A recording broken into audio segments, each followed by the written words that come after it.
सत श्री अकाल। न्यूज़ 18 पंजाब हरियाणा हिमाचल देख रहे सारे दर्शकों का स्वागत है। मैं हाँ विजयपाल सिंह बराड़। सब तो पहला शुरुआत 6 बजे की एक वड्डी खबर दे नाल मूसेवाला कतलकांड नाल जुड़ी एक वड्डी अपडेट दर्शकों को दसदे हाँ। SIT नूं मजबूत किया गया है। SIT दे विच होर तैनातियां कीतियां गईयां ने। मान सरकार वालों कतलकांड नूं लैके जो SIT बनाई गई है उस दे विच कुछ होर नवे नाम जुड़े ने, वो तुहानूं दसदे हाँ। नवे नाम किहड़े-किहड़े जुड़े ने। IG जसकरण सिंह उन्हां दी अगवाई दे विच जिहड़ी SIT बनाई गई है मूसेवाला कतलकांड की जांच नूं लैके उस दे विच AGTF दे AIG गुरमीत सिंह चौहान भी शामिल ने।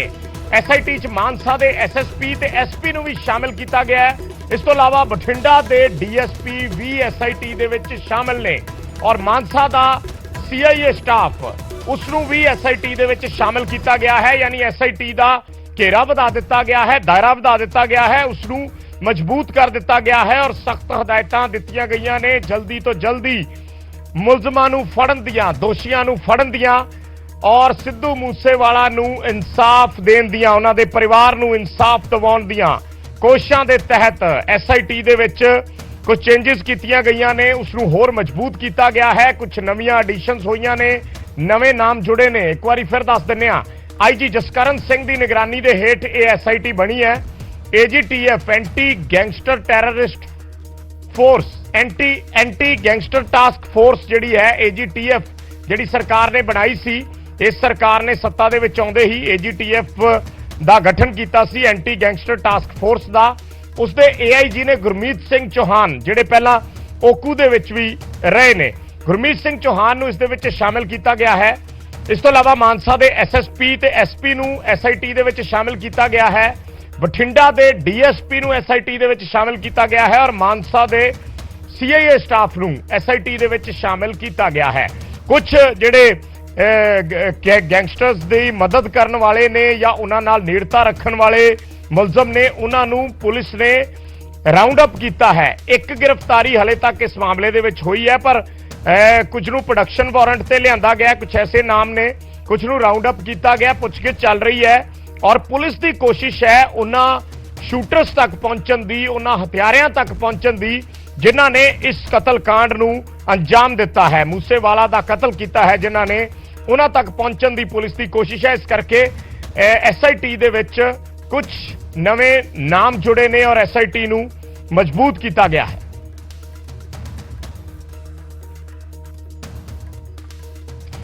ते लॉरेंस बिश्नोई नाल जुड़ी एक वड्डी अपडेट है। लॉरेंस बिश्नोई ने पंजाब हरियाणा हाई कोर्ट का रुख किया है और सुरक्षा की मांग नूं लैके एक पटीशन दाखिल की गई है लॉरेंस बिश्नोई वालों, क्योंकि पंजाब पुलिस ने कहा है कि वो प्रोडक्शन वारंट ते लॉरेंस बिश्नोई नूं लैके आउणगे और लॉरेंस बिश्नोई नूं इस गल का खदशा है कि पुलिस किते उसका एनकाउंटर ना कर देवे। इस करके पंजाब हरियाणा हाई कोर्ट दे विच पहुंच की गई है और अपनी जान नूं खतरा दस्या है। एनकाउंटर किए जाने का खदशा जताया है लॉरेंस बिश्नोई ने और पटीशन दे विच पंजाब पुलिस तो जान नूं खतरा दस्या है और क्या है कि जे पुलिस ने पुछगिछ करनी है, जो लॉरेंस बिश्नोई के वकीलों वालों पटीशन दाखिल की गई है उस दे विच लिखा गया है कि जे पंजाब पुलिस ने पुछगिछ करनी है तो वह जेल दे विच पुछगिछ कर लवे, प्रोडक्शन वारंट ते ना भेजा जाए। यह गल कोर्ट के सामने रखी गई है या गुहार लाई गई है।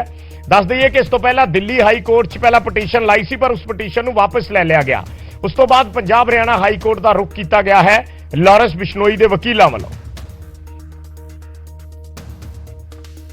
रिट पिटीशन फाइल की और इसके अंदर हमने डिमांड की कि कोई भी अगर प्रोडक्शन वारंट पंजाब पुलिस की तरफ से आता है, कोई भी ट्रांजिट डिमांड के लिए पंजाब पुलिस आती है तो दिल्ली पुलिस को ही उसकी पूरी सिक्योरिटी का जिम्मा दिया जाए और पूरी जवाबदेही तय की जाए कि उसका कोई भी पंजाब पुलिस ले जाके फेक एनकाउंटर ना कर दे। अर्जेंसी यही थी क्योंकि हमें जो हालात पंजाब के अंदर दिखाई दे रहे थे कि उसके अंदर था कि पंजाब पुलिस कभी भी आनन फानन में उसको यहां से ले जाकर और पॉलिटिकल माइलेज में या पॉलिटिकल दबाव में आकर कहीं भी उसका फेक एनकाउंटर ना कर दे। हमारी कल इसकी जो मेंशनिंग थी वो भी अलाउ हो गई है, लेकिन कल ही स्पेशल पुलिस दिल्ली पुलिस ने 4 बजे CMM कोर्ट साहब के सामने पटियाला हाउस कोर्ट के अंदर में एक पुराने केस के अंदर में जो 2022 की एक FIR है जिसमें इसकी फॉर्मल अरेस्टिंग से भी काम चल सकता था, वहां पे लॉरेंस बिश्नोई का एक 5 दिन का प्रोडक्शन वारंट आर्म्स एक्ट के अंदर 5 दिन का एक प्रोडक्शन वारंट लगा के और इनका 5 दिन का PC ले लिया है और हमें इंटरनल ये इन्फॉर्मेशन है कि वो मूसा वाले मर्डर केस के अंदर ही इसको इंटेरोगेट करना चाहते हैं, उस वाली एफआईआर के अंदर रेस्टिंग करके। ਤਾਂ ਮੂਸੇਵਾਲਾ ਕਤਲकांड ਦੇ ਵਿੱਚ ਕੀ ਅਪਡੇਟਸ ਨੇ, ਇੱਕ ਕਰਕੇ ਅਸੀਂ ਦਰਸ਼ਕਾਂ ਨੂੰ ਦੱਸ ਰਹੇ ਹਾਂ। ਅਗਲੀ ਜਿਹੜੀ ਵੱਡੀ ਅਪਡੇਟ ਹੈ ਉਸ ਦੇ ਵਿੱਚ ਇਹ ਖਬਰ ਹੈ ਕਿ ਪ੍ਰੋਡਕਸ਼ਨ ਵਾਰੰਟ ਤੇ ਗੈਂਗਸਟਰ ਸਰਾਜ ਸਿੰਘ ਮਿੰਟੂ ਨੂੰ ਲਿਆਂਦਾ ਗਿਆ ਹੈ ਅੰਮ੍ਰਿਤਸਰ ਜੇਲ੍ਹ ਤੋਂ। ਪ੍ਰੋਡਕਸ਼ਨ ਵਾਰੰਟ ਤੇ ਗੈਂਗਸਟਰ ਸਰਾਜ ਸਿੰਘ ਮਿੰਟੂ ਨੂੰ ਮਾਨਸਾ ਪੁਲਿਸ ਅੰਮ੍ਰਿਤਸਰ ਜੇਲ੍ਹ ਤੋਂ ਲੈ ਕੇ ਆਈ ਹੈ ਔਰ ਮਾਨਸਾ ਪੁਲਿਸ ਇਸ ਵੇਲੇ ਸਰਾਜ ਤੋਂ ਪੁੱਛਗਿੱਛ ਕਰ ਰਹੀ ਹੈ ਕਿਉਂਕਿ ਸਰਾਜ ਸਿੰਘ ਮਿੰਟੂ ਜੱਗੂ ਭਗਵਾਨਪੁਰੀਆ ਦਾ ਖਾਸ ਹੈ। ਜੱਗੂ ਭਗਵਾਨਪੁਰੀਆ ਦਾ ਰਾਈਟ ਹੈਂਡ ਹੈ, ਸੱਜਾ ਹੱਥ ਹੈ। ਟਾਰਗੇਟ ਕਿਲਿੰਗਸ ਮਾਮਲੇ ਦੇ ਵਿੱਚ ਅੰਮ੍ਰਿਤਸਰ ਜੇਲ੍ਹ ਦੇ ਵਿੱਚ ਸਰਾਜ ਸਿੰਘ ਮਿੰਟੂ ਸਜ਼ਾ ਕੱਟ ਰਿਹਾ ਹੈ। ਟਾਰਗੇਟ ਕਿਲਿੰਗ ਮਾਮਲੇ ਦੇ ਵਿੱਚ ਉਸ ਸਰਾਜ ਸਿੰਘ ਮਿੰਟੂ ਨੂੰ ਮਾਨਸਾ ਪੁਲਿਸ ਵੱਲੋਂ ਲਿਆਂਦਾ ਗਿਆ ਹੈ ਪੁੱਛਗਿੱਛ ਦੇ ਲਈ ਕਿਉਂਕਿ ਪੁਲਿਸ ਇਸ ਵੇਲੇ ਹਰ ਸਿਰਾ ਜੋੜ ਕੇ ਦੇਖ ਰਹੀ ਹੈ। ਕਿਤੋਂ ਵੀ ਜਿੱਥੋਂ ਪੁਲਿਸ ਨੂੰ ਕੋਈ ਵੀ ਇਨਫੋਰਮੇਸ਼ਨ ਮਿਲਦੀ ਹੈ, ਜੋ ਵੀ ਗੈਂਗਸਟਰ ਚਾਹੇ ਜੇਲ੍ਹਾਂ ਦੇ ਵਿੱਚ ਬੰਦ ਨੇ, ਇਸ ਮਾਮਲੇ ਦੇ ਵਿੱਚ ਕਿਸੇ ਵੀ ਤਰੀਕੇ ਨਾਲ ਜੁੜੇ ਹੋਏ ਨੇ, ਤਾਂ ਮਾਨਸਾ ਪੁਲਿਸ ਉਹਨਾਂ ਗੈਂਗਸਟਰਾਂ ਨੂੰ ਪ੍ਰੋਡਕਸ਼ਨ ਵਾਰੰਟ ਤੇ ਲਿਆ ਰਹੀ ਹੈ। ਜਿਵੇਂ ਫਿਰੋਜ਼ਪੁਰ ਦੇ ਵਿੱਚੋਂ ਫਿਰੋਜ਼ਪੁਰ ਜੇਲ੍ਹ ਚੋਂ ਮਨਦੀਪ ਸਿੰਘ ਮੰਨਾ ਨੂੰ ਲਿਆ ਗਿਆ ਸੀ, ਉਵੇਂ ਹੁਣ ਸਰਾਜ ਸਿੰਘ ਮਿੰਟੂ ਨੂੰ ਲਿਆਂਦਾ ਗਿਆ ਹੈ ਔਰ ਸਰਾਜ ਸਿੰਘ ਮਿੰਟੂ ਤੋਂ ਵੀ ਇਸ ਬਾਬਤ ਪੁੱਛਗਿੱਛ ਜਾਰੀ ਹੈ। ਸੋ ਸਰਾਜ ਸਿੰਘ ਮਿੰਟੂ ਜੋ ਟਾਰਗੇਟ ਕਿਲਿੰਗਸ ਮਾਮਲੇ ਦੇ ਵਿੱਚ ਅੰਮ੍ਰਿਤਸਰ ਦੀ ਜੇਲ੍ਹ ਦੇ ਵਿੱਚ ਬੰਦ ਸੀ, ਉਸ ਨੂੰ ਪੁਲਿਸ ਲੈ ਕੇ ਆਈ ਹੈ, ਮਾਨਸਾ ਪੁਲਿਸ ਉਸ ਨੂੰ ਲੈ ਕੇ ਆਈ ਹੈ ਅੱਗੇ ਦੀ ਪੁੱਛਗਿੱਛ ਦੇ ਲਈ। ਇਸ ਵੇਲੇ ਸਰਾਜ ਸਿੰਘ ਮਿੰਟੂ ਤੋਂ ਪੁੱਛਗਿੱਛ ਕੀਤੀ ਜਾ ਰਹੀ ਹੈ। ਪੁਲਿਸ ਦੀ ਕੋਸ਼ਿਸ਼ ਹੈ ਕਿ ਜਲਦੀ ਤੋਂ ਜਲਦੀ ਇਸ ਮਾਮਲੇ ਨੂੰ ਸੁਲਝਾਉਣ ਵੱਲ ਕਦਮ ਵਧਾਏ ਜਾਣ, ਖਾਸ ਕਰਕੇ ਜਿਹੜੇ ਉਹ ਸ਼ੂਟਰਸ ਨੇ ਜਿਨ੍ਹਾਂ ਨੇ ਇਸ ਕਤਲकांड ਨੂੰ ਅੰਜਾਮ ਦਿੱਤਾ ਹੈ ਉਹਨਾਂ ਨੂੰ ਪੁਲਿਸ ਫੜ ਕੇ ਲੈ ਕੇ ਆਵੇ ਔਰ ਇਸ ਮਾਮਲੇ ਦੇ ਵਿੱਚ ਜੋ ਅੱਗੇ ਪ੍ਰੋਸੀਡਿੰਗਸ ਨੇ, ਜੋ ਅੱਗੇ ਪੁਲਿਸ ਕਾਰਵਾਈਆਂ ਕਰ ਰਹੀ ਹੈ ਉਸ ਦਾ ਜਲਦ ਤੋਂ ਜਲਦ ਖੁਲਾਸਾ ਕੀਤਾ ਜਾ ਸਕੇ। ਤੇ ਇਸ ਸਭ ਦੇ ਵਿੱਚ ਪੰਜਾਬ ਕਾਂਗਰਸ ਦਾ ਇੱਕ ਵਫਦ ਅੱਜ ਪੰਜਾਬ ਦੇ ਰਾਜਪਾਲ ਨੂੰ ਮਿਲਿਆ। ਇੱਕ ਵੱਡੀ ਅਪਡੇਟ, ਸਿਆਸੀ ਜਿਹੜੀ ਅਪਡੇਟ ਹੈ ਉਹ ਇਹ ਹੈ ਕਿ ਪੰਜਾਬ ਕਾਂਗਰਸ ਦਾ ਇੱਕ ਵਫਦ ਅਮਰਿੰਦਰ ਸਿੰਘ ਰਾਜਾ ਵੜਿੰਗ ਤੇ ਪ੍ਰਤਾਪ ਸਿੰਘ ਬਾਜਵਾ ਦੀ ਅਗਵਾਈ ਦੇ ਵਿੱਚ ਪੰਜਾਬ ਦੇ ਰਾਜਪਾਲ ਨੂੰ ਮਿਲਿਆ ਔਰ ਸਵਾਲ ਚੱਕੇ ਗਏ ਕਿ ਖਤਰੇ ਦੇ ਬਾਵਜੂਦ ਸਿੱਧੂ ਮੂਸੇਵਾਲਾ ਦੀ ਸੁਰੱਖਿਆ ਕਿਉਂ ਘਟਾਈ ਗਈ। ਮੁੱਖ ਮੰਤਰੀ ਤੇ ਡੀਜੀਪੀ ਦੇ ਖਿਲਾਫ ਕਾਰਵਾਈ ਦੀ ਮੰਗ ਕੀਤੀ ਹੈ ਪੰਜਾਬ ਕਾਂਗਰਸ ਦੇ ਵਫਦ ਨੇ। ਉਹਨਾਂ ਨੇ ਕਿਹਾ ਕਿ ਜਦੋਂ ਖਤਰਾ ਸੀ ਔਰ ਪੁਲਿਸ ਦੇ ਕੋਲ ਵੀ ਇਹ ਇਨਫੋਰਮੇਸ਼ਨ ਸੀ, ਇੰਟੈਲੀਜੈਂਸ ਦੇ ਕੋਲ ਵੀ ਇਨਫੋਰਮੇਸ਼ਨ ਸੀ, ਤਾਂ ਫਿਰ ਸਿੱਧੂ ਮੂਸੇਵਾਲਾ ਦੀ ਸੁਰੱਖਿਆ 'ਚ ਕਟੌਤੀ ਕਿਉਂ ਕੀਤੀ ਗਈ ਖਤਰੇ ਦੇ ਬਾਵਜੂਦ। ਇਸ ਕਰਕੇ ਸੀਐਮ ਤੇ ਡੀਜੀਪੀ ਦੇ ਖਿਲਾਫ ਕਾਰਵਾਈ ਮੰਗੀ ਹੈ ਔਰ ਨਾਲ ਦੀ ਨਾਲ ਸੁਰੱਖਿਆ ਵਾਪਸੀ ਦੇ ਆਰਡਰ ਜਨਤਕ ਕਰਨ ਵਾਲਿਆਂ ਤੇ ਵੀ ਕਾਰਵਾਈ ਦੀ ਮੰਗ ਕੀਤੀ ਗਈ ਹੈ ਕਾਂਗਰਸ ਪਾਰਟੀ ਵੱਲੋਂ। ਉਹਨਾਂ ਨੇ ਸਵਾਲ ਕੁਝ ਹੋਰ ਚੱਕੇ ਨੇ। ਪ੍ਰਤਾਪ ਸਿੰਘ ਬਾਜਵਾ ਨੇ ਕਿਹਾ ਕਿ ਅਰਵਿੰਦ ਕੇਜਰੀਵਾਲ ਨੂੰ ਇੰਨੇ ਸਿਕਿਉਰਿਟੀ ਗਾਰਡ ਕਿਉਂ ਦਿੱਤੇ ਗਏ ਨੇ, ਅਰਵਿੰਦ ਕੇਜਰੀਵਾਲ ਤੇ ਰਾਘਵ ਚੱਡਾ ਨੂੰ ਸਿਕਿਉਰਿਟੀ ਕਿਸ ਬੇਸ ਤੇ ਦਿੱਤੀ ਗਈ ਹੈ ਜਾਂ ਕਿਉਂ ਦਿੱਤੀ ਗਈ ਹੈ, ਇਹ ਸਵਾਲ ਵੀ ਅੱਜ ਕਾਂਗਰਸ ਦੇ ਆਗੂਆਂ ਵੱਲੋਂ ਚੱਕੇ ਗਏ। ਜਿਹੜਾ 1 ਮਹੀਨਾ ਪਹਿਲਾਂ ਪੁਲਿਸ ਨੇ ਫੜਿਆ ਔਰ ਜਿਹਨੇ ਇਹ ਗੱਲ ਕਹੀ ਕਿ ਮੈਂ ਸਿੱਧੂ ਮੂਸੇਵਾਲੇ ਨੂੰ ਰੈਕੀ ਕਰਨ ਗਿਆ ਸੀ ਮਾਰਨ ਵਾਸਤੇ, ਲੇਕਿਨ ਉਹਦੇ ਕੋਲੇ ਹਥਿਆਰਬੰਦ ਵਿਅਕਤੀ ਜਿਹੜੇ ਸਿਕਿਉਰਿਟੀ ਗਾਰਡ ਸੀਗੇ ਉਹਨਾਂ ਨੂੰ ਦੇਖ ਕੇ ਫਿਰ ਮੈਂ ਇਸ ਘਟਨਾ ਨੂੰ ਅੰਜਾਮ ਨਹੀਂ ਪਹੁੰਚਾ ਸਕਿਆ ਤੇ ਮੈਂ ਵਾਪਸ ਆ ਗਿਆ। ਫਿਰ ਦਿੱਲੀ ਪੁਲਿਸ ਨੇ ਵੀ ਇਹਨਾਂ ਨੂੰ ਲਿਖਿਆ, ਲੇਕਿਨ ਇਸ ਦੇ ਬਾਵਜੂਦ ਵੀ ਸਿਕਿਉਰਿਟੀ ਵਧਾਉਣ ਦੀ ਬਜਾਏ ਜਿਹੜੀ ਕਿ ਸਾਡੀ ਸਰਕਾਰ ਨੇ 10 ਵਿਅਕਤੀ ਤੇ ਇੱਕ ਜਿਪਸੀ ਉਹਨਾਂ ਨੂੰ ਦਿੱਤੀ ਸੀ, ਉਹਨਾਂ ਦੀ ਸਿਕਿਉਰਿਟੀ ਵਿਡਰਾਅ ਕਰ ਲਈ ਗਈ। ਔਰ ਕਿਸੇ ਵੀ ਮੇਜਰ ਇਨਸੀਡੈਂਟ ਤੋਂ ਪਹਿਲੇ ਪੰਜਾਬ ਪੁਲਿਸ ਨੇ ਕਿਸੇ ਨੂੰ ਵਾਰਨ ਤੱਕ ਨਹੀਂ ਕੀਤਾ ਤੇ ਇਨਸੀਡੈਂਟ ਹੋਇਆ ਨਹੀਂ ਤੇ ਅੱਧੇ ਘੰਟੇ 'ਚ ਇਹਨਾਂ ਨੂੰ ਪਤਾ ਲੱਗ ਜਾਂਦਾ ਬੰਦਾ ਅਮਰੀਕਾ 'ਚ ਬੈਠਾ ਹੈ। ਜੀ ਅਮਰੀਕਾ ਦੇ ਵਿੱਚ ਭੋਲਾ ਡਰੱਗ ਕੇਸ ਵਾਲੇ ਬੰਦੇ ਉਹ ਵੀ ਸਾਰੇ ਅਮਰੀਕਾ ਕੈਨੇਡਾ 'ਚ ਬੈਠੇ ਨੇ। ਕੀ ਮੌਜੂਦਾ ਸਰਕਾਰ ਦੱਸੇ ਅਸੀਂ ਕੋਈ ਐਫਰਟ ਕੀਤਾ ਉਹਨਾਂ ਨੂੰ ਐਕਸਟ੍ਰਾਡਾਈਟ ਕਰਵਾਉਣ ਦਾ? ਕੀ ਭਗਵੰਤ ਮਾਨ ਜੀ ਨੇ ਕਦੀ ਮਿਨਿਸਟਰੀ ਆਫ ਹੋਮ ਅਫੇਅਰਸ ਨਾਲ, ਕਦੀ ਹਾਈ ਕਮਿਸ਼ਨਰ ਆਫ ਕੈਨੇਡਾ ਨਾਲ ਜਾਂ ਇੰਟਰਪੋਲ ਦੇ ਨਾਲ ਕਦੀ ਇਹਨਾਂ ਕਨੈਕਟ ਕੀਤਾ ਕਿ ਉਹ ਬੰਦੇ ਬਾਹਰ ਬੈਠੇ ਨੇ? ਇਸ ਤੋਂ ਪਹਿਲੇ ਕਬੱਡੀ ਦਾ ਇੱਕ ਨਾਮੀ ਪਲੇਅਰ ਨਕੋਦਰ ਦੇ ਕੋਲ ਮਾਰਿਆ ਗਿਆ, ਉਹ ਵੀ ਜ਼ਿੰਮੇਵਾਰੀ ਕੈਨੇਡਾ ਚੋਂ ਕਿਸੇ ਨੇ ਲਈ ਜਾਂ ਅਮਰੀਕਾ ਚੋਂ ਲਈ ਗਈ। ਹੁਣ ਵਾਲਾ ਇਨਸੀਡੈਂਟ ਵੀ ਉਸ ਤਰ੍ਹਾਂ ਹੋਇਆ, ਜ਼ਿੰਮੇਵਾਰੀ ਕਿਹਦੀ ਇਹਨਾਂ ਨੂੰ ਵਾਪਸ ਲਿਆਉਣ? ਤੇ ਸਭ ਦੇ ਵਿਚਾਲੇ ਅੱਜ ਇੱਕ ਹੋਰ ਵੱਡੀ ਖਬਰ ਆਉਂਦੀ ਹੈ ਬੱਸ ਲੁੱਟਣ ਦੀ ਖਬਰ ਅੱਜ ਸਭ ਤੋਂ ਜ਼ਿਆਦਾ ਚਰਚਾ ਦੇ ਵਿੱਚ ਰਹੀ ਹੈ ਔਰ ਹੁਣ ਇਸ ਖਬਰ ਦੇ ਵਿੱਚ ਵੀ, ਇਸ ਮਾਮਲੇ ਦੇ ਵਿੱਚ ਵੀ ਇੱਕ ਟਵਿਸਟ ਆਇਆ ਹੈ।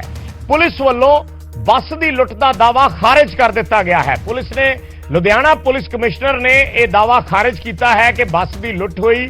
ਉਹਨਾਂ ਕਿਹਾ ਕਿ ਟੋਲ ਪਲਾਜ਼ਾ ਦੇ ਕੋਲ ਮਾਮੂਲੀ ਝਗੜਾ ਹੋਇਆ ਸੀ, ਜਿਸ ਨੂੰ ਲੁੱਟ ਦਾ ਨਾਮ ਦੇਣ ਦੀ ਕੋਸ਼ਿਸ਼ ਕੀਤੀ ਗਈ। ਟੋਲ ਪਲਾਜ਼ਾ ਦੇ ਕੋਲ ਝਗੜਾ ਹੋਇਆ ਸੀ। ਉਹਨਾਂ ਕਿਹਾ ਕਿ ਹਥਿਆਰਾਂ ਦਾ ਕੋਈ ਵੀ ਸਬੂਤ ਨਹੀਂ ਮਿਲਿਆ।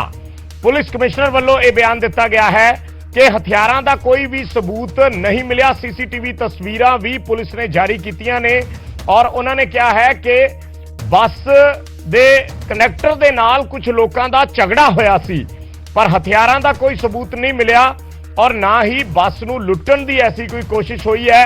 ਇਹ ਦਾਅਵਾ ਕੀਤਾ ਗਿਆ ਹੈ ਲੁਧਿਆਣਾ ਦੇ ਪੁਲਿਸ ਕਮਿਸ਼ਨਰ ਵੱਲੋਂ। ਉਹਨਾਂ ਨੇ ਕਿਹਾ ਕਿ ਟੋਲ ਪਲਾਜ਼ਾ ਦੇ ਕੋਲ ਮਾਮੂਲੀ ਝਗੜਾ ਹੋਇਆ ਸੀ ਔਰ ਬੱਸ ਲੁੱਟਣ ਦੀਆਂ ਜਿਹੜੀਆਂ ਚਰਚਾਵਾਂ ਸੀ ਜਾਂ ਜਿਹੜੇ ਦਾਅਵੇ ਸੀ ਉਸ ਨੂੰ ਲੁਧਿਆਣਾ ਦੇ ਪੁਲਿਸ ਕਮਿਸ਼ਨਰ ਵੱਲੋਂ ਖਾਰਿਜ ਕਰ ਦਿੱਤਾ ਗਿਆ ਹੈ। ਸੋ ਇਹ ਵੱਡੀ ਅਪਡੇਟ, ਇੱਕ ਵੱਡਾ ਟਵਿਸਟ ਇਸ ਮਾਮਲੇ ਦੇ ਵਿੱਚ ਪੁਲਿਸ ਕਮਿਸ਼ਨਰ ਦੇ ਬਿਆਨ ਤੋਂ ਬਾਅਦ ਆਇਆ ਹੈ, ਜਿਸ ਦੇ ਵਿੱਚ ਪੁਲਿਸ ਕਮਿਸ਼ਨਰ ਸਾਫ਼ ਤੌਰ ਤੇ ਜੋ ਸਵੇਰ ਦੀਆਂ ਅਪਡੇਟ ਸੀ ਉਹਨਾਂ ਨੂੰ ਨਕਾਰ ਰਹੇ ਨੇ। ਉਹਨਾਂ ਨੇ ਕਿਹਾ ਹੈ ਕਿ ਇਹ ਕੋਈ ਐਸੀ ਘਟਨਾ ਨਹੀਂ ਹੋਈ, ਕੋਈ ਇਸ ਤਰ੍ਹਾਂ ਦਾ ਕਾਂਡ ਨਹੀਂ ਹੋਇਆ, ਸਿਰਫ ਕੁਝ ਲੋਕਾਂ ਦਾ ਬੱਸ ਕੰਡਕਟਰ ਦੇ ਨਾਲ ਝਗੜਾ ਹੋਇਆ ਸੀ, ਜਿਸ ਨੂੰ ਗਲਤ ਰੂਪ ਦੇ ਵਿੱਚ ਜਾਂ ਇੱਕ ਵੱਡੀ ਲੁੱਟ ਦੇ ਰੂਪ ਦੇ ਵਿੱਚ ਪੇਸ਼ ਕਰ ਦਿੱਤਾ ਗਿਆ।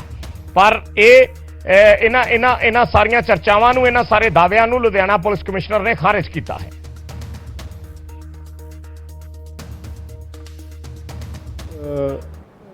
ਉੱਥੇ ਹੋਇਆ ਹੈ ਉਹਦੇ ਮੁਤਾਬਿਕ ਜਿਹੜਾ ਪੁਲਿਸ ਵੱਲੋਂ ਬਾਰ-ਬਾਰ ਵੈਰੀਫਾਈ ਕੀਤਾ ਹੈ ਔਰ ਅਸੀਂ ਸੀਸੀਟੀਵੀ ਫੁਟੇਜ ਦੇ ਨਾਲ ਵੀ ਉਸ ਨੂੰ ਕੋਰਿਲੇਟ ਕਰਕੇ ਔਰ ਸਾਰਾ ਕੁਝ ਚੈੱਕ ਕੀਤਾ ਹੈ। ਉਸ ਮੁਤਾਬਿਕ ਇਹ ਗੱਲ ਸਾਹਮਣੇ ਆਈ ਹੈ ਕਿ ਵੀ ਉਹ ਲੜਕੇ ਜਦੋਂ ਆਏ ਉਹਨਾਂ ਵੱਲੋਂ ਕੁਝ ਗਾਲੀ ਗਲੌਚ ਕੀਤੀ ਗਈ, ਬੱਸ ਨੂੰ ਰੋਕਿਆ ਗਿਆ ਔਰ ਜਦੋਂ ਦੋਨੋਂ ਤਰਫ ਸੇ ਕੁਝ ਗਾਲੀ ਗਲੌਚ ਸ਼ੁਰੂ ਹੋਈ ਉਹਦੇ ਬਾਅਦ ਇਹ ਲੜਕਿਆਂ ਵੱਲੋਂ ਕੋਸ਼ਿਸ਼ ਕੀਤੀ ਗਈ ਕਿ ਜਿਹੜਾ ਡਰਾਈਵਰ ਕੰਡਕਟਰ ਹੈ ਜਿਹੜਾ ਨਾਂ ਸਾਹਿਲ ਹੈ ਜੋ PRTC ਦੀ ਬੱਸ ਵਿੱਚ ਸਵਾਰ ਸੀ ਉਹਨੂੰ ਨੀਚੇ ਉਤਾਰ ਕੇ ਗੱਲਬਾਤ ਕੀਤੀ ਜਾਵੇ।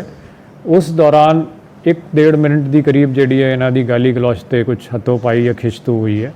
ਇਸ ਤੋਂ ਇਲਾਵਾ ਜਿਹੜਾ ਕੋਈ ਇਨਸੀਡੈਂਟ ਕਿਹਾ ਜਾ ਰਿਹਾ ਹੈ ਕਿ ਇਹਨਾਂ ਕੋਲ ਕੋਈ ਹਥਿਆਰ ਸੀ, ਜਿਹੜੇ ਲੜਕੇ ਆਏ ਸੀ, ਜਾਂ ਜਿਹੜਾ ਹੈ ਇਹਨਾਂ ਵੱਲੋਂ ਕੋਈ ਖੋਹ ਕੀਤੀ ਗਈ ਪੈਸੇ ਦੀ, ਜਾਂ ਜਿਹੜੀ ਗੱਡੀ ਕੋਈ ਅਗਵਾ ਕੀਤੀ ਗਈ, ਇਹੋ ਜੀ ਕੋਈ ਗੱਲ ਉੱਥੇ ਵੈਰੀਫਾਈ ਨਹੀਂ ਹੋਈ ਹੈ। मैं फिर से कहना चाहूँगा कि भी ਇਹੋ जी कोई इंसीडेंट नहीं हुई। इन्हों की आपस में 1-1.5-2 मिनट के करीब जी है गाली गलौच और कुछ थोड़ी बहुत हथों पाई होनी पाई गई है। उसके बाद बस ਤੇ ਇਸ ਸਭ ਦੇ ਵਿਚਾਲੇ ਅੰਮ੍ਰਿਤਸਰ ਦੇ ਵਿੱਚ ਅੱਜ ਇੱਕ ਹੋਰ ਗੋਲੀਬਾਰੀ ਦੀ ਘਟਨਾ ਵਾਪਰੀ। ਅੰਮ੍ਰਿਤਸਰ ਦੇ ਵਿੱਚ ਫਾਇਰਿੰਗ ਹੋਈ ਔਰ ਗੋਲੀਆਂ ਦੇ ਨਾਲ ਗੁਰੂ ਨਗਰੀ ਦਹਿਲ ਉੱਠੀ। ਦਰਅਸਲ ਘਟਨਾ ਖਾਲਸਾ ਕਾਲਜ ਦੀ ਸੀ। ਖਾਲਸਾ ਕਾਲਜ ਦੇ ਬਾਹਰ ਦਿਨ ਦਿਹਾੜੇ ਗੋਲੀਆਂ ਚੱਲੀਆਂ। ਅਸੀਂ ਦੱਸਾਂਗੇ ਕਿ ਉਹ ਗੋਲੀਆਂ क्यों चलियां, किसने चलाइयां और इस फायरिंग दे विच एक नौजवान दी मौत हो गई है ते दूजा जख्मी है। लवप्रीत सिंह नां दे नौजवान दी इस गोलीबारी दे विच मौत हो गई है। अमृतसर दे खालसा कॉलेज दे विच गोलीबारी दी घटना हुई और दूसरा नौजवान जिस दे गोली लगी सी पर उसकी हालत खतरे तो बाहर है। यह दस्सिया जा रहा है कि हमलावर जिहड़े आ पैदल आए सी और गोलियां चला के मौके तो फरार हो गए। मामला निजी रंजिश दा, पुलिस दस रही है कि मामला निजी रंजिश दा है। राजीव शर्मा का रुख कर लेने साढ़े सहयोगी अमृतसर तो लाइव अपडेट्स के लिए जुड़ रहे हैं इस मामले ते। राजीव, पहला तो पूरे मामले ते जानकारी चाहांगे, मामला की सी, गोली चलाउण वाले कौन सी, जिस ते गोली चली है वो मुंडे कौन सी और हुण तक पुलिस ने की इस दे विच कार्रवाई अमल दे विच लिआंदी है? जी हाँ, बिल्कुल विजय, जिहड़ा तुसीं सवाल पूछा बड़ा वाजिब सवाल है और इस दे विच सब तो जरूरी चीज़ समझण वाली ये है कि अजकल गोली चलाउण लग्गिया ना तो कोई सोचता और ना ही ये जहन दे विच आउंदा कि जिस गोली नूं चलाउण तो बाद जिस शख्स की मौत होएगी उसके परिवार दे नाल की बीतेगी। तो ये पूरे मामले की मैं पूरी कड़ी दर कड़ी समझाउण की कोशिश करदा। सब तो पहला तस्वीरां इस वेले दियां काफ़ी दर्द भरियां ने, दुख भरियां ने, क्योंकि इस वेले गमगीन माहौल है अमृतसर के इस हस्पताल के बाहर, क्योंकि इत्थे ही इलाज के लिए लिया गया सी दोवां नूं और लवप्रीत जिसकी 24 साल उम्र दसी जा रही और HDFC बैंक के विचों नौकरी करता सी। तां बटाला के रहण वाले दोवें नौजवान ने और परिवार के जिहड़े मैंबरां ने जानकारी दी कि लवप्रीत सिंह अपने एक दोस्त के नाल गुरसिमरन सिंह के नाल खालसा कॉलेज के बाहर आया सी। तां गुरसिमरन जो है खालसा कॉलेज के विच एडमिशन लेना चाहता सी। इस दौरान कुछ नौजवान उत्थे पहुँचते हैं और गुरसिमरन नूं धमकाउण की कोशिश करते हैं, पर लवप्रीत जदों उन्हां दे विचाले आके उन्हां नूं रोकण की कोशिश करता तां उन्हां नौजवानों वालों ਗੋਲੀ ਚਲਾ ਦਿੱਤੀ ਜਾਂਦੀ ਹੈ ਔਰ ਇਸ ਗੋਲੀ ਚੱਲਣ ਤੋਂ ਬਾਅਦ ਦੋਵੇਂ ਨੌਜਵਾਨ ਜਿਹੜੇ ਨੇ ਉਹ ਗੰਭੀਰ ਜ਼ਖਮੀ ਹੁੰਦੇ ਨੇ ਔਰ ਲਵਪ੍ਰੀਤ ਜਿਸ ਦੀ ਮੌਤ ਹੋ ਚੁੱਕੀ ਉਸਦੇ ਪਰਿਵਾਰਕ ਮੈਂਬਰਾਂ ਦਾ ਇਹ ਕਹਿਣਾ ਕਿ ਉਹਦੇ ਜਿਹੜੀ ਬਿਲਕੁਲ ਸੀਨੇ ਦੇ ਵਿੱਚ ਗੋਲੀ ਲੱਗਣ ਕਰਕੇ ਮੌਤ ਹੋਈ ਹੈ, ਜਦਕਿ ਦੂਸਰਾ ਸਾਥੀ। ਔਰ ਇੱਥੇ ਇਹ ਸਮਝਣ ਦੀ ਲੋੜ ਹੈ ਕਿ ਜਿਸ ਸਾਥੀ ਕਰਕੇ ਲੜਾਈ ਹੁੰਦੀ ਹੈ ਉਸ ਸਾਥੀ ਨੂੰ ਜੋ ਹੈ ਉਹ ਗੋਲੀ ਨਹੀਂ ਮਾਰਦੇ, ਜਦਕਿ ਲਵਪ੍ਰੀਤ ਜੋ ਵਿੱਚ ਵਿਚਾਲੇ ਉਹਨਾਂ ਨੂੰ ਬਚਾਉਣ ਦੀ ਕੋਸ਼ਿਸ਼ ਕਰਦਾ ਜਾਂ ਹਟਾਉਣ ਦੀ ਕੋਸ਼ਿਸ਼ ਕਰਦਾ ਤਾਂ ਉਸ ਦੇ ਉੱਪਰ ਜੋ ਹੈ ਉਹ ਗੋਲੀਆਂ ਦਾਗ ਦਿੱਤੀਆਂ ਜਾਂਦੀਆਂ ਨੇ। ਤਾਂ ਇਸ ਗੋਲੀਬਾਰੀ ਦੇ ਵਿੱਚ ਇੱਕ ਨੌਜਵਾਨ ਜੋ ਕਿ 24 ਸਾਲ ਦਾ ਦੱਸਿਆ ਜਾ ਰਿਹਾ ਔਰ ਇਸ ਦੇ ਵਿਚਾਲੇ ਇੱਕ ਪੁਲਿਸ ਦੇ ਜਿਹੜੇ ਅਧਿਕਾਰੀ ਸੀ ਉਹਨਾਂ ਦੇ ਨਾਲ ਗੱਲਬਾਤ ਕਰਨ ਤੋਂ ਬਾਅਦ ਇਹ ਸਾਹਮਣੇ ਆਇਆ ਕਿ ਕਿਸੇ ਤਰ੍ਹਾਂ ਦੀ ਕੋਈ ਗੈਂਗਵਾਰ ਨਹੀਂ ਹੈ, ਇਹਨਾਂ ਨੌਜਵਾਨਾਂ ਦਾ ਕਿਸੇ ਗੈਂਗ ਦੇ ਨਾਲ ਲੈਣਾ ਦੇਣਾ ਨਹੀਂ ਹੈ, ਜਦਕਿ ਇੱਕ ਪਰਸਨਲ ਜਿਹੜੀ ਰੰਜਿਸ਼ ਕਹਿ ਸਕਦੇ ਆ ਜਾਂ ਇਹਨਾਂ ਦਾ ਕੋਈ ਨਿੱਜੀ ਦੁਸ਼ਮਣੀ ਸੀ ਜਿਸ ਨੂੰ ਲੈ ਕੇ ਇਹ ਲੜਾਈ ਹੋਈ। ਔਰ ਇਹ ਵੀ ਗੱਲਬਾਤ ਸਾਹਮਣੇ ਆ ਰਹੀ ਹੈ ਕਿ ਕਿਸੇ ਲੜਕੀ ਨੂੰ ਲੈ ਕੇ ਦੋਵਾਂ ਦੇ ਵਿਚਾਲੇ ਜੋ ਹੈ ਉਹ ਵਿਵਾਦ ਚੱਲ ਰਿਹਾ ਸੀ ਔਰ ਗੁਰਸਿਮਰਨ ਜਿਸ ਦੇ ਕਰਕੇ ਇਹ ਲੜਾਈ ਹੁੰਦੀ ਹੈ ਔਰ ਲਵਪ੍ਰੀਤ ਜੋ ਕਿ ਉਸਦਾ ਸਾਥੀ ਸੀ। ਤਾਂ ਬਟਾਲਾ ਦੇ ਨੇੜੇ ਤੇੜੇ ਦੇ ਰਹਿਣ ਵਾਲੇ ਦੋਵੇਂ ਨੌਜਵਾਨ ਨੇ ਔਰ ਜਿਹੜੇ ਨੌਜਵਾਨਾਂ ਵੱਲੋਂ ਗੋਲੀ ਚਲਾਈ ਗਈ ਹੈ ਉਹ ਜੰਡਿਆਲਾ ਗੁਰੂ ਦੇ ਰਹਿਣ ਵਾਲੇ ਨੇ। ਤਾਂ ਮੰਦਭਾਗੀ ਘਟਨਾ ਹੈ ਗੋਲੀ ਚੱਲਦੀ, ਪਰ ਇੱਥੇ ਸਭ ਤੋਂ ਜਿਹੜੀ ਜ਼ਰੂਰੀ ਸਮਝਣ ਵਾਲੀ ਗੱਲ ਇਹ ਹੈ ਕਿ ਇੱਕ ਪਾਸੇ ਪੰਜਾਬ ਦੇ ਵਿੱਚ ਕਾਨੂੰਨ ਵਿਵਸਥਾ ਨੂੰ ਲੈ ਕੇ ਸਵਾਲ ਖੜੇ ਕੀਤੇ ਜਾ ਰਹੇ ਨੇ ਔਰ ਜੇਕਰ ਮੈਂ ਅੰਮ੍ਰਿਤਸਰ ਦੀ ਗੱਲ ਕਰਾਂ ਤਾਂ ਡਿਸਟ੍ਰਿਕਟ ਜੋ ਹੈ ਉਹ ਬਾਰਡਰ ਡਿਸਟ੍ਰਿਕਟ ਹੈ। ਦੂਸਰੇ ਪਾਸੇ 6 ਜੂਨ ਯਾਨੀ ਕਿ ਆਪਰੇਸ਼ਨ ਬਲੂ ਸਟਾਰ ਦੀ ਬਰਸੀ ਨੂੰ ਲੈ ਕੇ ਪੁਖਤਾ ਪ੍ਰਬੰਧ ਹਰ ਸਾਲ ਵੀ ਕੀਤੇ ਜਾਂਦੇ ਨੇ, ਇਸ ਸਾਲ ਵੀ ਕੀਤੇ ਗਏ ਨੇ। ਤਾਂ ਇਸ ਸਾਲ ਪੰਜਾਬ ਦੇ ਵਿੱਚ ਨਵੀਂ ਸਰਕਾਰ ਹੈ ਔਰ ਪੈਰਾਮਿਲਟਰੀ ਫੋਰਸਿਸ ਦੇ ਨਾਲ ਵੱਖ-ਵੱਖ ਤਰ੍ਹਾਂ ਦੀਆਂ ਨਾਕੇਬੰਦੀਆਂ ਵੀ ਸ਼ਹਿਰ ਦੇ ਵਿੱਚ ਕੀਤੀਆਂ ਗਈਆਂ ਨੇ। ਅਜਿਹੇ ਦੇ ਵਿਚਾਲੇ ਕੁਝ ਨੌਜਵਾਨ ਦੁਪਹਿਰ ਨੂੰ ਜੋ ਹੈ ਸਰੇਆਮ ਗੋਲੀਆਂ ਚਲਾਉਂਦੇ ਨੇ ਔਰ ਉਸ ਇਲਾਕੇ ਦੇ ਵਿੱਚ ਚਲਾਉਂਦੇ ਨੇ ਜਿੱਥੇ ਅਕਸਰ ਬਹੁਤ ਭੀੜ ਭਾੜ ਰਹਿੰਦੀ ਹੈ। ਖਾਲਸਾ ਕਾਲਜ ਦਾ ਮੇਨ ਗੇਟ ਜੋ ਹੈ 1 ਨੰਬਰ ਗੇਟ ਦੇ ਬਿਲਕੁਲ ਬਾਹਰ ਇਸ ਵਾਰਦਾਤ ਨੂੰ ਅੰਜਾਮ ਦਿੱਤਾ ਜਾਂਦਾ ਹੈ ਔਰ ਗੋਲੀ ਚਲਾਉਣ ਤੋਂ ਬਾਅਦ ਨੌਜਵਾਨ ਬੜੇ ਆਰਾਮ ਦੇ ਨਾਲ ਉੱਥੋਂ ਫਰਾਰ ਹੋ ਜਾਂਦੇ ਨੇ। ਤਾਂ ਪੁਲਿਸ ਪ੍ਰਣਾਲੀ ਔਰ ਜਿਹੜਾ ਸਾਡਾ ਤੰਤਰ ਹੈ ਉਸ ਦੇ ਉੱਪਰ ਤਾਂ ਸਵਾਲ ਖੜੇ ਪਹਿਲਾਂ ਵੀ ਹੁੰਦੇ ਰਹੇ ਨੇ, ਪਰ ਅੱਜ ਦੇ ਇਸ ਮਾਮਲੇ ਨੇ ਇੱਕ ਵਾਰ ਫਿਰ ਸਵਾਲ ਖੜੇ ਕੀਤੇ ਨੇ ਕਿਉਂਕਿ ਸਿਖਰ ਦੁਪਹਿਰੇ ਦੇ ਵਿੱਚ ਉਸ ਥਾਂ ਤੇ ਜਿੱਥੇ ਕਾਫੀ ਜੋ ਭੀੜ ਭਾੜ ਰਹਿੰਦੀ ਹੈ, ਜਿੱਥੇ ਵੱਡੀ ਤਾਦਾਦ ਦੇ ਵਿੱਚ ਨੌਜਵਾਨ ਜਿਹੜੇ ਨੇ ਉਹ ਹਰ ਰੋਜ਼ ਪੜ੍ਹਨ ਦੇ ਲਈ ਆਉਂਦੇ ਨੇ ਔਰ ਅਜਿਹੀਆਂ ਥਾਂ ਜੀ ਫਿਲਹਾਲ ਕੋਈ ਗ੍ਰਿਫਤਾਰੀ ਨਹੀਂ ਕੀਤੀ ਗਈ, ਜਦਕਿ ਪੁਲਿਸ ਇਹ ਗੱਲ ਕਹਿ ਰਹੀ ਹੈ ਕਿ ਜਿਹੜਾ ਵੈਪਨ ਸੀ ਉਹ ਵੀ ਲਾਇਸੈਂਸੀ ਸੀ ਔਰ ਜਿਹੜੇ ਨੌਜਵਾਨ ਨੇ ਉਹਨਾਂ ਦਾ ਕੋਈ ਗੈਂਗ ਦੇ ਨਾਲ ਗੈਂਗਵਾਰ ਦੇ ਨਾਲ ਲੈਣਾ ਦੇਣਾ ਨਹੀਂ ਹੈ। ਯਾਨੀ ਕਿ ਪੁਲਿਸ ਸਭ ਤੋਂ ਪਹਿਲਾਂ ਤਾਂ ਸਿੱਧੇ ਤੌਰ ਤੇ ਜਿਹੜੇ ਪੁਲਿਸ ਦੇ ਅਧਿਕਾਰੀ ਨੇ ਉਹ ਆਪਣੀ ਜਾਨ ਬਚਾਉਂਦੇ ਨਜ਼ਰ ਆ ਰਹੇ ਨੇ ਕਿ ਇਸ ਨੂੰ ਕਿਸੇ ਤਰ੍ਹਾਂ ਦੀ ਐਸੀ ਰੰਗਤ ਨਾ ਦਿੱਤੀ ਜਾਵੇ ਔਰ ਅਸੀਂ ਵੀ ਬਿਲਕੁਲ ਤੱਥਾਂ ਦੇ ਆਧਾਰ ਤੇ ਗੱਲ ਕਰ ਰਹੇ ਹਾਂ। ਪੁਲਿਸ ਦੇ ਅਧਿਕਾਰੀਆਂ ਨੂੰ ਵੀ ਇਹ ਸਵਾਲ ਕੀਤਾ ਗਿਆ ਸੀ, ਪਰ ਸਵਾਲ ਸਭ ਤੋਂ ਵੱਡਾ ਇਹੀ ਹੈ ਕਿ ਅਜਿਹੇ ਦਿਨਾਂ ਦੇ ਵਿੱਚ ਜਦੋਂ ਬਹੁਤ ਜ਼ਿਆਦਾ ਸੁਰੱਖਿਆ ਸ਼ਹਿਰ ਦੇ ਵਿੱਚ ਹੈ ਔਰ ਉਦੋਂ ਵੀ ਅਜਿਹੇ ਲੋਕਾਂ ਨੂੰ ਪੁਲਿਸ ਦਾ ਕਿਸੇ ਤਰ੍ਹਾਂ ਦਾ ਕੋਈ ਡਰ ਖੌਫ ਜਾਂ ਭੈ ਨਹੀਂ ਨਜ਼ਰ ਆ ਰਿਹਾ। ਜੀ ਜੀ ਧੰਨਵਾਦ ਰਾਜੀਵ ਇਸ ਜਾਣਕਾਰੀ ਦੇ ਲਈ। ਤਾਂ ਸਾਡੇ ਸਹਿਯੋਗੀ ਰਾਜੀਵ ਸ਼ਰਮਾ ਜਿਸ ਤਰੀਕੇ ਨਾਲ ਜਾਣਕਾਰੀ ਦੇ ਰਹੇ ਸੀ ਕਿ ਸਵਾਲ ਸਭ ਤੋਂ ਵੱਡਾ ਇਹ ਹੈ ਜਦੋਂ 6 ਜੂਨ ਆ ਰਿਹਾ ਅੰਮ੍ਰਿਤਸਰ ਦੇ ਵਿੱਚ ਹਾਈ ਅਲਰਟ ਹੈ, ਆਪਰੇਸ਼ਨ ਬਲੂ ਸਟਾਰ ਦੀ ਬਰਸੀ ਹੈ, ਜਗ੍ਹਾ ਨਾਕੇ ਲੱਗੇ ਨੇ, ਜਗ੍ਹਾ ਚੈਕਿੰਗ ਹੋ ਰਹੀ ਹੈ। ਐਸੇ ਵਿੱਚ ਕੋਈ ਖੁੱਲਾ ਹਥਿਆਰ ਚਾਹੇ ਲਾਇਸੈਂਸੀ ਹਥਿਆਰ ਹੈ ਹਥਿਆਰ ਲੈ ਕੇ ਚੱਲਦਾ ਹੈ, ਪੁਲਿਸ ਨੂੰ ਪਤਾ ਨਹੀਂ ਚੱਲਦਾ, ਹਥਿਆਰ ਲੈ ਕੇ ਆਉਂਦਾ ਹੈ, ਕਾਲਜ ਦੇ ਬਾਹਰ ਆਉਂਦਾ, ਉੱਥੇ ਝਗੜਾ ਹੁੰਦਾ ਹੈ, ਗੋਲੀ ਚਲਾ ਦਿੱਤੀ ਜਾਂਦੀ ਹੈ ਔਰ ਉਸ ਗੋਲੀਬਾਰੀ ਦੇ ਵਿੱਚ ਇੱਕ ਨੌਜਵਾਨ ਦੀ ਜਾਨ ਚਲੀ ਜਾਂਦੀ ਹੈ। ਉਹ ਵੀ ਖਾਸ ਕਰਕੇ ਉਹਨਾਂ ਦਿਨਾਂ 'ਚ ਜਦੋਂ ਪੰਜਾਬ ਦੇ ਵਿੱਚ ਸਭ ਤੋਂ ਜ਼ਿਆਦਾ ਮਾਹੌਲ ਤਣਾਅਪੂਰਨ ਹੋਇਆ, ਖਾਸ ਕਰਕੇ ਸਿੱਧੂ ਮੂਸੇਵਾਲਾ ਦੇ ਕਤਲ ਨੂੰ ਲੈ ਕੇ। ਔਰ ਪੁਲਿਸ ਤੇ ਪਹਿਲਾਂ ਹੀ ਸਵਾਲ ਉੱਠ ਰਹੇ ਨੇ, ਪ੍ਰਸ਼ਾਸਨ ਤੇ ਪਹਿਲਾਂ ਹੀ ਸਵਾਲ ਉੱਠ ਰਹੇ ਨੇ, ਸਰਕਾਰ ਤੇ ਪਹਿਲਾਂ ਹੀ ਸਵਾਲ ਉੱਠ ਰਹੇ ਨੇ। ਐਸੇ ਵਿੱਚ ਅਮਨ ਕਾਨੂੰਨ ਦੇ ਖਰਾਬ ਹਾਲਤ ਦਾ ਇੱਕ ਹੋਰ ਮਾਮਲਾ ਅੰਮ੍ਰਿਤਸਰ ਦੇ ਵਿੱਚ ਸਾਹਮਣੇ ਆਇਆ। ਇੱਕ ਛੋਟਾ ਜਿਹਾ ਕਮਰਸ਼ੀਅਲ ਬ੍ਰੇਕ ਹੈ, ਬਹੁਤ ਜਲਦੀ ਵਾਪਸ ਆਉਣੇ ਆ।